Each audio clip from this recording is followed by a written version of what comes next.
Okay, well, I think we'll go ahead and get started. This is just a quick live stream. I imagine that there are a lot of questions about what's going on in the Middle East right now. I'm not going to say any specific names of any nations or groups.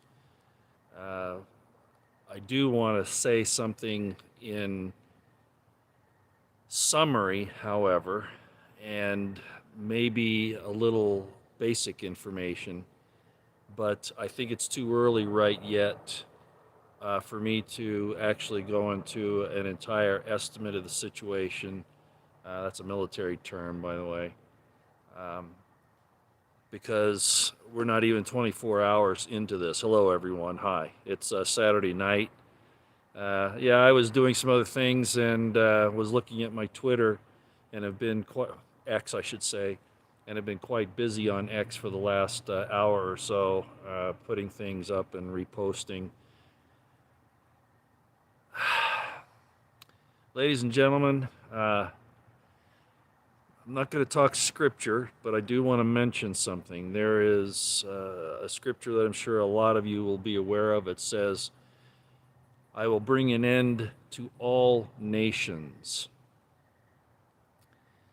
You know, we sometimes think that that's always a good thing, that, that's God talking and that's a good thing. I just want to present the possibility that, as I've long said, the evil side uses those scriptures as their playbook as well. And if you know anything about what's happening in the world today with the WEF and the fight between, the as one person said it, the humanists versus the extinctionists, you might realize that there are organizations that have a lot of power, even over our own government, over our government, for sure, that want to bring an end to nations so that they can rule the world. Frankly, I think I like having a lot of nations where I have somewhere to run to in case my government becomes a tyrant, right? But they're trying to prevent that. And so, without commenting too much on the events of today and what will probably transpire in the future, I will just say that, as I have often warned, prep, pray, stay out of the way as much as you can. Do not get involved in these things. I heard Ron DeSantis today saying, well, he stands with a particular country over in the Middle East. Well, I think he better start taking care of his own backyard. We need to take care of our security, our people. And the old cliche that they've used for decades, that it's better for us to fight them over there than it is to fight them over here, is about ready to get turned inside out. We have an administration, not just the current one, but many in the past that have been bringing what I will say are people that we know nothing about into our country. And if you think back on Fast and Furious and how those weapons were actually sent to Mexico by the government, really is how it worked. And then we've had the debacle in Afghanistan and all the military hardware lost, U.S. military hardware lost around the world. Vietnam, Afghanistan, Iraq, and then the situation with Bagram Air Base there, where we left all that equipment in Afghanistan. And then, of course, no one's tracking the weapons or the money going to that European country that is considered one of the most corrupt, if not the most corrupt in the world, and is the money laundering country for American, well, let's just say Western politicians. So apparently, I haven't verified this yet, but it wouldn't surprise me because we've been warning about this. Those who watch these things and understand, we've been saying that these weapons are going to show up in other places. Iran didn't need to wait for the $6 billion, if they were even really involved here. I'm not saying one way or the other at this point. The billions of dollars that were released by Biden. Apparently, they didn't really need that. We've been giving weapons for trading on the black market through such places as Ukraine and Afghanistan, etc.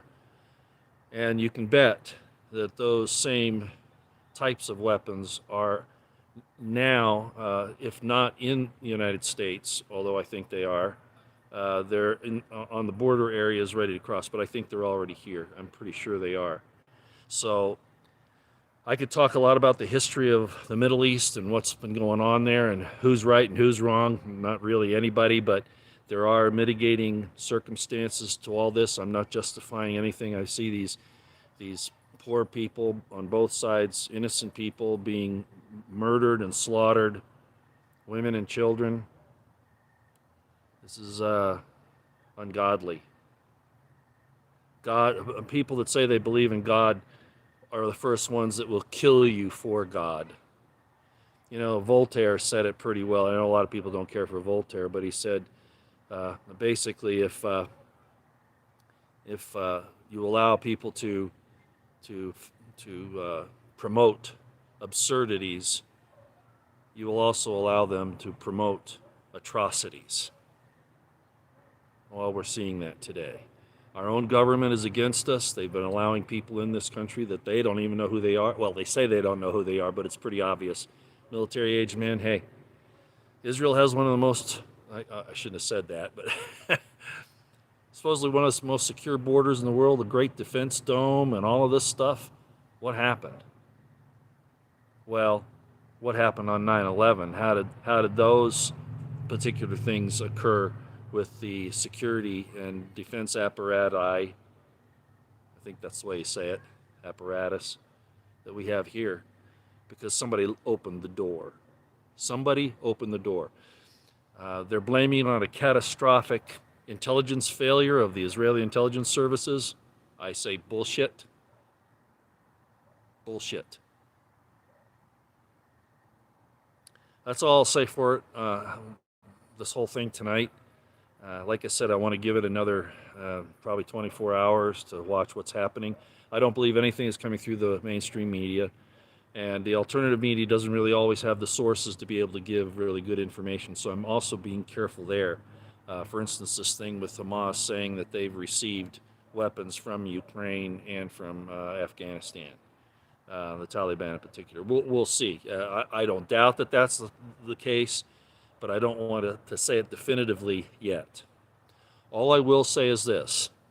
Over the past several months, I have been contacting governors, counties, cities, even senators, congressmen, people like that, saying that we can't trust the feds any longer. We can't trust the National Guard even, because they can be federalized.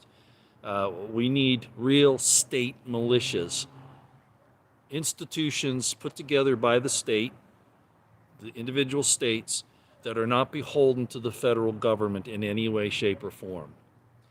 And for that type of an organization, I have been pointing to the Texas state militia that retired Lieutenant Colonel Alan West is a part of in Texas.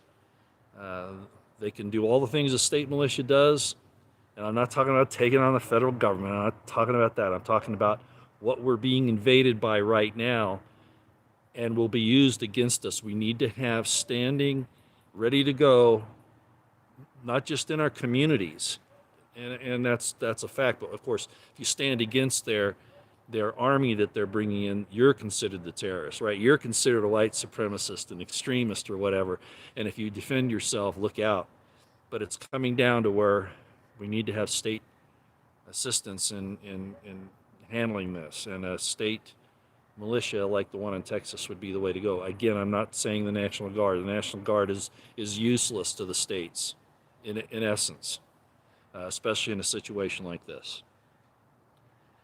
So all I got for you tonight, I just want to tell you, yeah, this is real serious, and I frankly think I might get thrown off YouTube for saying this, but for what's happened over this whole thing with allowing people into this country, Americans can't even drive down the street without proof of who they are. We have to get passports to go to and from Mexico or anywhere else. And we're letting thousands and millions of people across the border under this UN refugee requirement. But damn the UN. There was a movie, and I mentioned this several years ago when I was talking about this. There was a movie about the Korean War, and the Americans were watching these Korean refugees move down the road. But they also knew that North Koreans and Chinese were in the refugee groups.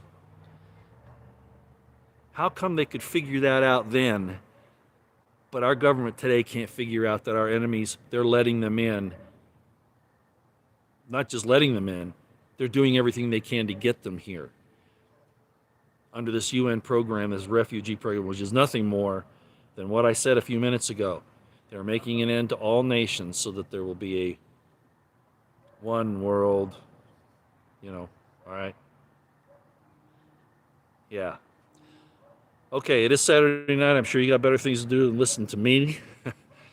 But I wanted you to know that I'm looking at this, and yes, it is planned. And you've got to protect yourselves. You've got to. And get to your city, county, state officials and tell them that you need to organize under a state militia, not the National Guard. They'll say, well, we already have the National Guard. No, that's beholden to the feds. No, no, no, no, no. It's got to be a state-sponsored and funded and equipped organization, trained and all that. It's got to be, and we haven't got much time.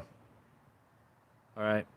Y'all take care. We'll see you later after this kind of, I can get more information about what's actually happening. We'll come back on and discuss it. Okay. What's this? Yeah, I haven't got your. Yeah, I know. I was somebody saying they didn't get my notifications. Me coming live. Well, I was suspended from YouTube for a long time. Actually, I was supposed to go through until November, but apparently my efforts to get that changed, I guess, worked, at least to some extent. But then again, I'm also being censored. I'm censored on X, old Twitter. The new CEO that was put in there by Musk says, yeah, freedom of speech, but not freedom of reach. I mean, any way they can to slow you down. I understand, they need to make money to make the thing viable, but this is a problem. Why don't I go to another platform? I'm on, what's the name of it? Anyway, Odyssey, there we go. I was going to say Rumble, and I'm not on Rumble. I am on Odyssey, as you know. And I do put things up there when I know I can't post to YouTube, but it doesn't have much activity there. And I know that, and they know that, okay? You know who the they are, right? So at any rate, I will do this for as long as I can, but I'm not going to do it often, as you know. I've slowed down quite a bit. I've given you all the information, these little particulars that come up, like this thing that's happening now, and it's about ready to happen in the U.S. probably over the next 12 to 14 months, I would guess. It's going to break out here, if not sooner. And we'll be called the criminals for defending ourselves. We'll be called the vigilantes for trying to protect our property and our loved ones. This is really, really bad. Okay, our government is not our friend. That's all I'll say tonight. Like I said, I guess I've said that several times now. I'll let you back to what you were doing on this Saturday night. Y'all take care out here for now.